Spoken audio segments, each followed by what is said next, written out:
So question number 8 is classify instruction set of 8085 microprocessor on the basis of their operation. Given one example of each.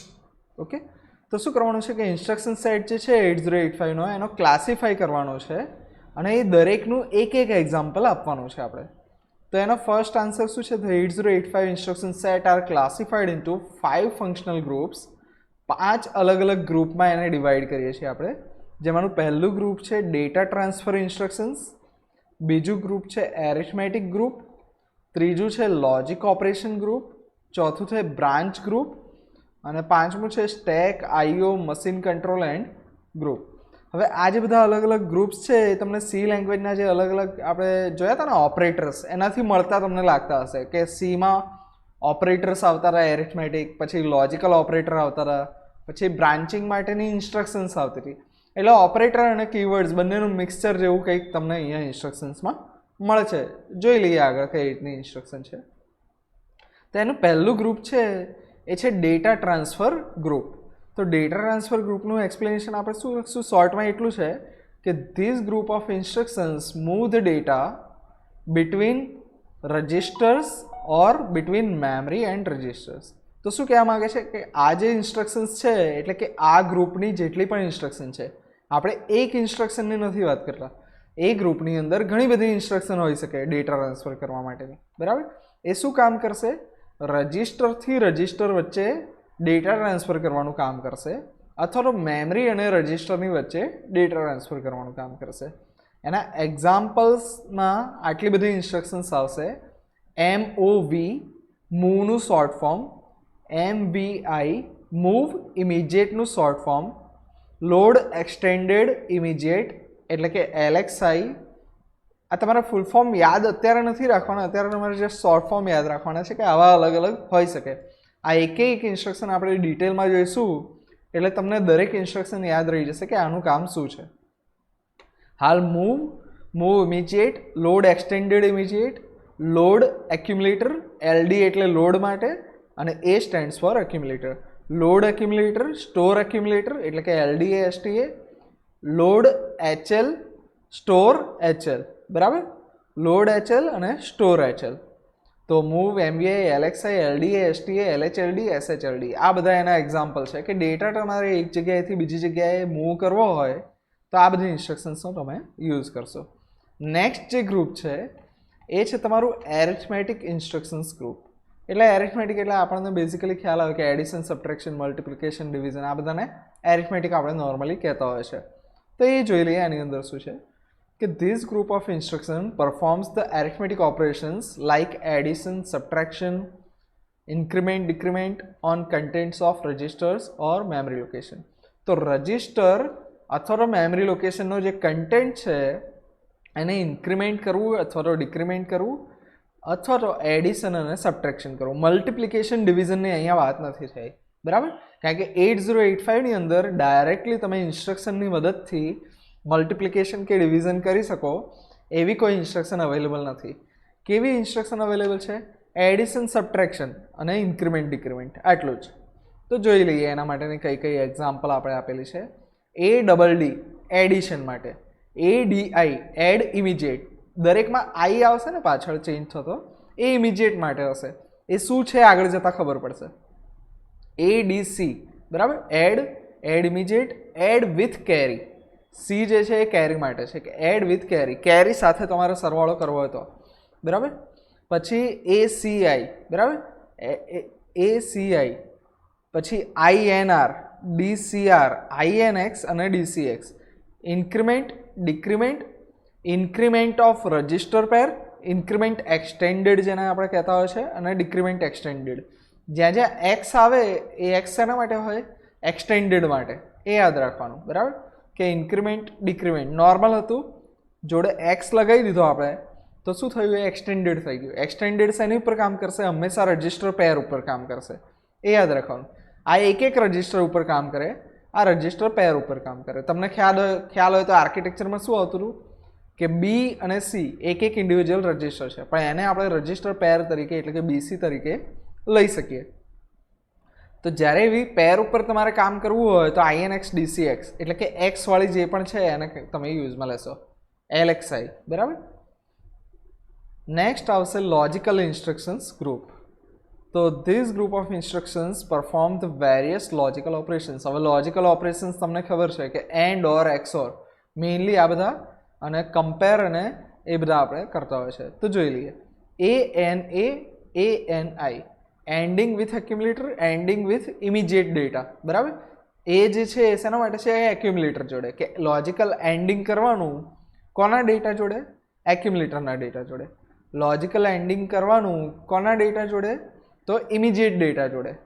પછી એવી જ રીતે ORA, ORI, XRA, XRI, બરાબર. OR gate માટે, XOR gate માટે, and gate, OR gate, XOR gate. પછી CMA, CMP એટલે બે ડેટા તમારે કમ્પેર કરવો હોય એના માટે, બરાબર. એ આપણે ડિટેલમાં પછી જોઈશું. પછી કમ્પ્લિમેન્ટ એક્યુમ્યુલેટર એટલે કે એક્યુમ્યુલેટરની જે વસ્તુ છે અંદર જે કંઈ પણ ડેટા છે એને કમ્પ્લિમેન્ટ કરવા માટે, એટલે કે 0નું 1 અને 1નું 0, બરાબર. આ જે છે તમારું DLDની અંદર તમે વન્સ કમ્પ્લિમેન્ટ ભણ્યા હશો કે 0નું 1 કરી નાખવાનું, 1નું 0 કરી નાખવાનું, 8 બીટનું, એ સેમ કામ કરશે, બરાબર. પછી CMC કમ્પ્લિમેન્ટ વિથ કેરી. આ બધા જે છે એ શેમાં આવશે? લોજિકલ ઇન્સ્ટ્રક્શન્સ ગ્રુપની અંદર આવશે. નેક્સ્ટ ગ્રુપ છે ગ્રુપ નંબર 4, એ છે બ્રાન્ચિંગ ગ્રુપ, બરાબર. કે અલગ અલગ જગ્યાએ આપણે બ્રાન્ચ કરવા માટે. નોર્મલી આપણે સી લેંગ્વેજની અંદર શું યુઝ કરતા હતા? કન્ડિશનલ બ્રાન્ચિંગ, અનકન્ડિશનલ બ્રાન્ચિંગ એ બધા આવતા હતા આપણી પાસે, બરાબર. કે go to this particular label, બરાબર. કે ગો ટુ અને પછી લેબલ લખ્યું અને લેબલ બીજી કોઈ જગ્યાએ મારેલું હોય, એ અનકન્ડિશનલ બ્રાન્ચિંગ કહેવાય. પછી ઘણા બધા બ્રાન્ચિંગ એવા આવતા હતા, કોઈ કન્ડિશન સાચી પડે તો કરવાનું, ખોટી પડે તો નહીં કરવાનું. એ if else, else if ladder, nested if else, એ બધા જે આપણે જોયેલા એ બધા કન્ડિશન હતા. Switch case. હવે એસેમ્બલી લેંગ્વેજમાં જોઈ લઈએ કે કઈ કઈ ઇન્સ્ટ્રક્શન આપણી પાસે 8085માં અવેલેબલ છે બ્રાન્ચિંગ માટે. This group of instructions allows the transfer of control unconditionally or conditionally, બરાબર. જે આપણે સી લેંગ્વેજમાં આવતું હતું એ રીતે કે અનકન્ડિશનલી કોઈ કન્ડિશન ચેક કર્યા વગર તમારે બ્રાન્ચિંગ કરવું હોય તો પણ થાય, અને કન્ડિશનલી કે કોઈ કન્ડિશન ઉપર ડિપેન્ડન્ટ રહીને આપણે બ્રાન્ચિંગ કરવું હોય કે આવું થાય તો કરવાનું, નહીં થાય તો નહીં કરવાનું. તો બંને અવેલેબલ છે. On the fulfilment of the certain conditions on execution, બરાબર. અનકન્ડિશનલી અને કન્ડિશનલી બંને અવેલેબલ છે. કઈ કઈ છે જોઈ લઈએ. જમ્પ, કોલ, રિટર્ન, આ 3 છે, બરાબર. અને અમુક બીજી છે પણ હાલ તમે લિસ્ટમાં આટલું જ આપશો, બરાબર. JE, JC એવી ઘણી બધી બીજી આવે છે જે કન્ડિશનલ આવે છે, આ અનકન્ડિશનલ છે. તમારે અત્યારે જસ્ટ એક્ઝામ્પલ આપવાના છે એટલે ગમે તે 2-3 આપી દેશો તો ચાલશે. નેક્સ્ટ 5મા નંબરનું છેલ્લું ગ્રુપ છે, એની અંદર સ્ટેક I/O લખેલું છે ઇનપુટ આઉટપુટ માટે. આ એમ્પરસેન્ડ સિમ્બોલ છે એટલે એન્ડ માટે છે. Stack, IO and machine control group, બરાબર. કે સ્ટેકના ઇનપુટ આઉટપુટ માટે અને મશીન કંટ્રોલ, બરાબર. કે એનું જે ઓપરેશન થાય છે એને કંટ્રોલ કરવા માટેનું ગ્રુપ છે. તો કઈ કઈ ઇન્સ્ટ્રક્શન અંદર આવે? This group of instructions are use for stack operations like push અને પોપ. તો પુશ અને પોપ જે છે એ સ્ટેકમાં ડેટા મૂકવા માટે અને સ્ટેકમાંથી ડેટા બહાર કાઢવા માટેની ઇન્સ્ટ્રક્શન્સ છે, એટલે કે ઇનપુટ આઉટપુટ માટેની ઇન્સ્ટ્રક્શન છે. Instructions to read and write the IO port, in અને આઉટ, આ બે ઇન્સ્ટ્રક્શન છે એ ઇનપુટ આઉટપુટ જે પોર્ટ હોય એમાંથી તમારે કોઈ ડેટા રીડ કરવો હોય અથવા રાઇટ કરવો હોય એના માટેની ઇન્સ્ટ્રક્શન છે. તો પુશ પોપ ઇન આઉટ થઈ ગયું. નેક્સ્ટ છે setting and reading the interrupt mask and setting and clearing the flags, બરાબર. કે ઇન્ટરપ્ટના જે માસ્ક આવે છે અલગ અલગ, તમને ખ્યાલ હોય તો ઇન્ટરપ્ટના અલગ અલગ ટાઈપ આપણે ડિસ્કસ કર્યું, એમાં એમ કીધેલું કે માસ્કેબલ આવે, નોન માસ્કેબલ આવે. એટલે એવા ઇન્ટરપ્ટ જેને તમે ઢાંકી શકો કે તું મને અત્યારે ડિસ્ટર્બ નહીં કર, અને એવા ઇન્સ્ટ્રક્શન જેને તમે કોઈ દિવસ અવોઇડ ના કરી શકો એને નોન માસ્કેબલ કહેવાય. તો એના માસ્ક જે છે એને સેટ કરવા, ક્લિયર કરવા, એ બધા માટે રીમ અને સીમ, બરાબર. સેટ ઇન્ટરપ્ટ માસ્ક અને રીસેટ ઇન્ટરપ્ટ માસ્ક અથવા તો રીડ ઇન્ટરપ્ટ માસ્ક, આ રીમ અને સીમ બે ઇન્સ્ટ્રક્શન આવે છે. અને નો ઓપરેશન અને હોલ્ટ. તો નો ઓપરેશન જ્યાં કંઈ પણ લખશું ત્યાં કંટ્રોલ પ્રોસેસર કોઈ જ કામ નહીં કરે, ખાલી ત્યાં એમ જ આઇડલ એ ટાઈમ વેસ્ટ કરશે શોર્ટમાં. અને HLT ઘણીવાર આની જરૂર એટલે પડે કે કોઈ આપણું જે પેરેફેરલ છે એ ધીમું છે તો આપણે વેઇટ કરવાની જરૂર પડે છે, તો ત્યાં આપણે નો ઓપરેશન કે રાહ જોઈ છે ત્યાં સુધી નો ઓપરેશન. અને HLT જ્યારે પ્રોગ્રામ પતી જાય ત્યારે છેલ્લે HLT સ્ટેન્ડ્સ ફોર હોલ્ટ, એટલે કે અહીંયા અટકાવી દેવાનું.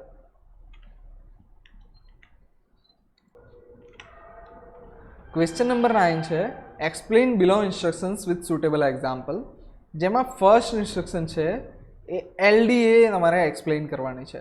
તો LDA એક્સપ્લેન કરવા જ્યારે તમે જાઓ ત્યારે સૌથી પહેલાં શું કરવાનું કે કોઈ પણ ઇન્સ્ટ્રક્શન હોય એનું ફૂલ ફોર્મ લખી દેવાનું.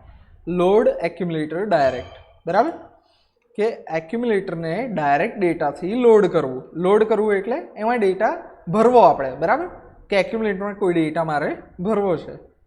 ફોર્મેટ એનું શું આવશે કે LDA અને પછી અહીંયા જે એંગ્યુલર બ્રેકેટમાં આપણે લખીએ છીએ એ શું છે કે અહીંયા એક્ઝેક્ટલી તમારે કોઈ પેરામીટરથી રિપ્લેસ કરવાનું છે. જેવું બી એંગ્યુલરમાં આવે એને તમારે શું કરવાનું, રિપ્લેસ કરવાનું છે. એનાથી 16 બાઇનરી એડ્રેસ અથવા તો 16 બીટ એડ્રેસથી.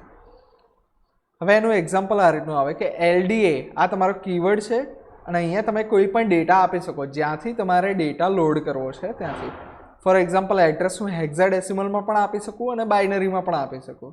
હેક્સમાં આપણને ઇઝી પડે સમજવું એટલે આપણે હેક્સમાં આપીશું કે 2050 હેક્સ, બરાબર, કે આ લોકેશન ઉપર જે કંઈ પણ ડેટા છે, બરાબર, એને એક્યુમ્યુલેટરમાં સ્ટોર કરી દેવાનો. ડિસ્ક્રિપ્શનમાં આપણે એ જ લખી દઈશું.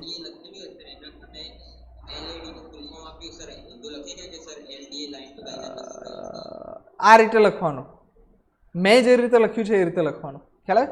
ઇન્સ્ટ્રક્શનમાં આ લોકો મિનિંગ પ્રમાણે નથી કરતા, યાદ રાખવામાં કઈ રીતે ઇઝી પડે, એક્સટેન્ડ કરવામાં કઈ રીતે ઇઝી પડે એ રીતે લખતા હોય છે, બરાબર, કે લોડ એક્યુમ્યુલેટર ડાયરેક્ટ અથવા તો લોડ ડાયરેક્ટ એક્યુમ્યુલેટર. પણ એ થોડું વિયર્ડ લાગશે એટલે મેં જે રીતે લખ્યું મિનિંગ તમને એ રીતે સમજમાં આવે હશે. બધી ઇન્સ્ટ્રક્શન જોશો ને એટલે તમને ખ્યાલ આવશે. તો ડિસ્ક્રિપ્શનમાં શું લખેલું છે, શોર્ટ એન્ડ સિમ્પલમાં એ વસ્તુ આપણે સમજાવી દેવાની કે it will load the accumulator. કોને લોડ કરવાનું છે? એક્યુમ્યુલેટરને. With the content of the memory location directly specified. Directly જે અહીંયા એડ્રેસ આપેલું છે એ શેનું છે? મેમરી લોકેશનનું એડ્રેસ છે. એનો જે કન્ટેન્ટ હોય એને એક્યુમ્યુલેટરમાં સ્ટોર કરવાનો. અહીંયા તમે સમજજો કે 2050 આ વસ્તુ એક્યુમ્યુલેટરમાં સ્ટોર નહીં થાય. એક્યુમ્યુલેટરમાં શું સ્ટોર થશે કે 2050 એ લોકેશનનું એડ્રેસ છે, એની અંદર જે કંઈ પણ ડેટા હશે એ સ્ટોર થશે, બરાબર. એ યાદ રાખવાનું કે ડાયરેક્ટ મતલબ ડાયરેક્ટ આપણે એડ્રેસ આપ્યું છે, ડેટા નથી આપતા. ડેટા માટે આપણી પાસે બીજી ઇન્સ્ટ્રક્શન છે, એ આગળ જતાં જોઈશું એટલે ખ્યાલ આવશે. અહીંયા શું આપીશું કે load accumulator with these address. આટલું યાદ રાખવાનું કે અહીંયા જે એડ્રેસ આપ્યું છે એનો ડેટા એક્યુમ્યુલેટરમાં લોડ કરી દેવાનો. આટલું સિમ્પલ. અને એનો એડ્રેસિંગ મોડ શું આવશે? Direct addressing mode. કે તમે ડાયરેક્ટ એનું એડ્રેસ આપો છો એટલે એનો મોડ આવે ડાયરેક્ટ એડ્રેસિંગ મોડ. એડ્રેસિંગ મોડવાળો આખો અલગ ક્વેશ્ચન આવશે, એમાં આપણે સમજીશું કે અલગ અલગ એડ્રેસિંગ મોડ શું કહેવા માંગે છે. હવે આનું જસ્ટ એક વેરિયન્ટ છે કે LDA હતું, હવે LDA X થઈ ગયું, બરાબર. X જે છે મેં તમને પહેલાં કહ્યું એ પ્રમાણે શેના માટે? એક્સટેન્ડેડ. કે કોઈ બી ઇન્સ્ટ્રક્શન છે એની ફંક્શનાલિટી તમે એક્સટેન્ડ કરો તો એક્સટેન્ડેડ પાછળ X લગાવો. અને મેં તમને એ પણ કહ્યું કે એક્સટેન્ડેડ લાગે મતલબ આ એક રજિસ્ટર ઉપર કામ કરતો હતો, આ શેની ઉપર કામ કરશે? રજિસ્ટર પેર ઉપર કામ કરશે. તો ફોર્મેટ એનું જો ચેન્જ થઈ ગયું કે લોડ એક્યુમ્યુલેટર અહીંયા ડાયરેક્ટલી એડ્રેસ આપતા હતા અને એ એડ્રેસનો 8 બીટનો કન્ટેન્ટ સ્ટોર થાય. અહીંયા શું આવ્યું? રજિસ્ટર પેર આવી ગઈ, બરાબર, કે રજિસ્ટર પેર. RP લખ્યું મતલબ રજિસ્ટર પેર. ફોર્મેટ એ રીતે કે LDAX અને રજિસ્ટર પેર આપવાની. તો શું થાય છે? LDAX અને B લખી. હવે અહીંયા આપણે રજિસ્ટર પેર લખવાની છે પણ આપણે BC નહીં લખીએ, આપણે જસ્ટ B લખશું. એ ઓટોમેટિક સમજી જશે કે B એટલે એની જોડે પેરવાળો રજિસ્ટર કયો આવે? C આવે, તો BC. ડિસ્ક્રિપ્શન એનું જોઈ લઈએ કે it will load the accumulator with the content of the memory location indirectly specified in the instructions. Here register pair RP is containing address of the data stored in BC. હવે exactly આમાં શું હશે કે LDAX જે છે એ ક્યાંથી load કરવાનું છે? આમાંથી, રજિસ્ટર પેર BCમાંથી, બરાબર. તો BCની અંદર જે એડ્રેસ હોય ત્યાંથી. હવે આ બેમાં ફરક શું છે ડાયરેક્ટલી બતાવી દઉં તમને કે અહીંયા શું થતું હતું? તમે ડાયરેક્ટલી એડ્રેસ આપ્યું ત્યાંથી ડેટા લઈ લીધો. અહીંયા એવું નહીં કરતા. આપણે શું કરીએ છીએ કે અહીંયા આપણે એડ્રેસ જે છે એને પણ રજિસ્ટરમાં સ્ટોર છે. આ એડ્રેસ ડાયરેક્ટલી નથી આપતા, રજિસ્ટરમાં સ્ટોર છે. તો આપણે શું કરશું કે લોડ એક્યુમ્યુલેટર વિથ કન્ટેન્ટ કે જેનું એડ્રેસ બીસીમાં સ્ટોર છે. બીસીમાં જેનું એડ્રેસ સ્ટોર છે બરાબર, એના કન્ટેન્ટથી એક્યુમ્યુલેટરને લોડ કરવાનો. અહીંયા ડાયરેક્ટલી એડ્રેસ આપ્યું, અહીંયા શું કર્યું, ડાયરેક્ટ એડ્રેસ નથી આપતા, આપણે કયા રજિસ્ટર પેરમાં એડ્રેસ સેવ છે એ રજિસ્ટર પેર આપીશું. બરાબર, પેર કેમ આપવી પડે, એડ્રેસ હંમેશા આવું હોય 16 બીટનું. બરાબર, 4 4 4 4 8 અને 8 16, એક રજિસ્ટરમાં 8 જ બીટ આવે. જ્યારે તમારી પાસે 16 બીટનું હોય તો શું કરવું પડે, પેર આપવી પડે. એટલે આ બેમાં ફરક જસ્ટ એટલો યાદ રાખવાનો કે અહીંયા ડાયરેક્ટલી એડ્રેસ આપ્યું, અહીંયા ડાયરેક્ટલી એડ્રેસ નહીં આપતા, રજિસ્ટર પેર આપી કે બીસીની અંદર એડ્રેસ પડ્યું છે તું ત્યાંથી ડેટા લે. બરાબર, અહીંયા ડાયરેક્ટલી એડ્રેસ આપ્યું કે આ જે એડ્રેસ આપ્યું ત્યાંથી તું ડેટા લઈને એક્યુમ્યુલેટરમાં નાખ. અહીંયા શું કીધું કે બીસીની અંદર કોઈ એડ્રેસ છે અને ત્યાંથી તારે ડેટા લઈને નાખવાનો છે. એટલે 2 વાર પોઇન્ટિંગ થશે. અહીંયા શું થશે, 1 વાર પોઇન્ટિંગ થશે કે એડ્રેસ આપ્યું એની અંદર જે ડેટા છે એ લઈ લેવાનો. ડેટા ડાયરેક્ટલી આપણે કોઈ જગ્યાએ નથી આપતા, 2 જગ્યાએ એડ્રેસ જ આપીએ છીએ, એ યાદ રાખજો. બરાબર, કન્ફ્યુઝ નહીં થતા. તો આમાં ડાયરેક્ટલી આપણે એડ્રેસ આપતા હતા તો ડાયરેક્ટ એડ્રેસિંગ મોડ, અહીંયા ઇનડાયરેક્ટલી આપીએ છીએ. બરાબર, કે રજિસ્ટરમાં એડ્રેસ છે અને ત્યાંથી ડેટા લેવાનો છે, ડાયરેક્ટ નથી આપતા. તો અહીંયા શું છે, ઇનડાયરેક્ટ એડ્રેસિંગ મોડ. આ વસ્તુ તમે યાદ રાખશો તો એની પરથી તમને આખું યાદ રહી જશે કે અંદર શું કરવાનું છે. એલડીએમાં શું આવે, ડાયરેક્ટ એડ્રેસિંગ મોડ આવે. એલડીએએક્સમાં શું આવે, ઇનડાયરેક્ટ એડ્રેસિંગ મોડ આવે. આ 2 ઇન્સ્ટ્રક્શન્સ અહીંયા રાખીએ. હવે આગળ જે છે એલએક્સઆઈ અને એ બધું એ આપણે નેક્સ્ટ લેક્ચરની અંદર જોઈ લઈશું. Thank you for today.